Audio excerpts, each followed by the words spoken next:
पहला समूएल बाब नंबर 12। समूएल की अलविदाई तकरीर। तब समूएल तमाम इसराइल से मुखातिब हुआ। मैंने आपकी हर बात मानकर आप पर बादशाह मुकर्रर किया है। अब यही आपके आगे आगे चलकर आपकी रहनुमाई करेगा। मैं खुद बूढ़ा हूँ और मेरे बाल सफेद हो गए हैं, जबकि मेरे बेटे आपके दरमियान ही रहते हैं। मैं जवानी से लेकर आज तक आपकी रहनुमाई करता आया हूँ।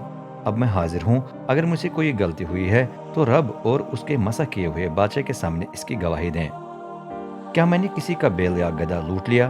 क्या मैंने किसी से गलत फायदा उठाया या किसी पर जुल्म किया? क्या मैंने कभी किसी से रिश्वत लेकर गलत फैसला किया है? अगर ऐसा हुआ तो मुझे बताएं, फिर मैं सब कुछ वापस कर दूंगा। इज्तिमा ने जवाब दिया, न आपने हमसे गलत फायदा उठाया, न हम पर जुल्म किया है। आपने कभी भी रिश्वत नहीं ली। समूएल बोला, आज रब और उसका मसा किया हुआ बादशाह गवाह है कि आपको मुझ पर इल्जाम लगाने का कोई सबब न मिला। अवाम ने कहा, जी ऐसा ही है।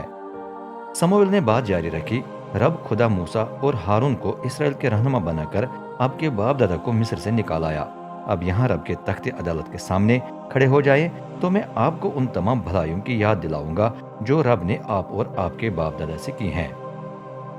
आपका बाप याकूब मिस्र आया। जब मिस्री उसकी औलाद को दबाने लगे तो उन्होंने चीखते चिल्लाते रब से फरियाद की और उसे मदद मांगी। तब उसने मूसा और हारून को भेज दिया ताकि वो पूरी कौम को मिस्र से निकालकर यहाँ इस मुल्क में लाएं। लेकिन जल्द ही वो रब अपने खुदा को भूल गए, इसलिए उसने उन्हें दुश्मन के हवाले कर दिया। कभी हुसूर शहर के बादशाह का सरदार सेसरा उनसे लड़ा, कभी फलस्ती और कभी मोआब का बादशाह। हर दफा आपके बाप दादा ने चीखते चिल्लाते रब से मदद मांगी और इकरार किया, हमने गुनाह किया है, क्योंकि हमने रब को तरक करके बाल और इस्तारात के बुतों की पूजा की है। लेकिन अब हमें दुश्मनों से बचा, फिर हम सिर्फ तेरी ही खिदमत करेंगे। और हर बार रब ने किसी न किसी को भेज दिया, कभी जदऊन, कभी बरक, कभी इफ्ता और कभी समूएल को। उन आदमियों की मारिफत खुदा ने आपको इर्द गिर्द के तमाम दुश्मनों से बचाया और मुल्क में अमन व अमान कायम हो गया। लेकिन जब उमूनी बादशाह नाहस आपसे लड़ने आया तो आप मेरे पास आकर तकाजा करने लगे कि हमारा अपना बादशाह हो जो हम पर हुकूमत करे। हालांकि आप जानते थे कि रब हमारा खुदा हमारा बादशाह है। अब वो बादशाह देखें जिसे आप मांग रहे थे। रब ने आपकी ख्वाहिश पूरी करके उसे आप पर मुकर्रर किया है। चुनांचे रब का खौफ माने, उसकी खिदमत करे और उसकी सुने। सरकश होकर उसके अहकाम की खिलाफ वर्जी मत करना।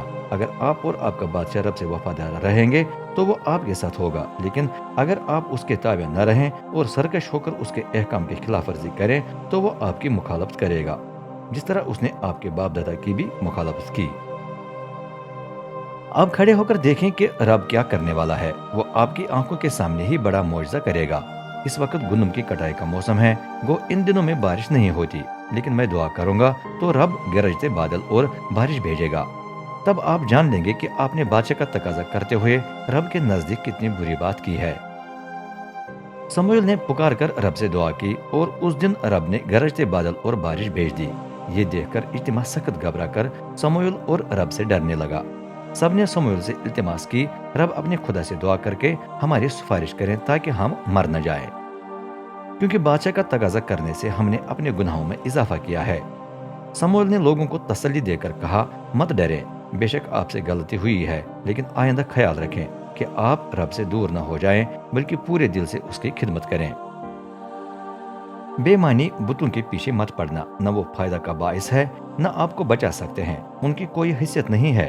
रब अपने अजीम नाम की खातिर अपनी कौम को नहीं छोड़ेगा, क्योंकि उसने आपको अपनी कौम बनाने का फैसला किया है। जहाँ तक मेरा ताल्लुक है, मैं इसमें रब का गुनाह नहीं करूंगा कि आपकी सिफारिश करने से बाज आओ। और आइंदा भी मैं आपको अच्छे और सही रास्ते की तालीम देता रहूंगा, लेकिन ध्यान से रब का खौफ माने और पूरे दिल और वफादारी से उसकी खिदमत करें। याद रहे कि उसने आपके लिए कितने अजीम काम किए हैं। लेकिन अगर आप गलत काम करने पर तुले रहें तो आप अपने बादशाह समेत दुनिया में से मिट जाएंगे।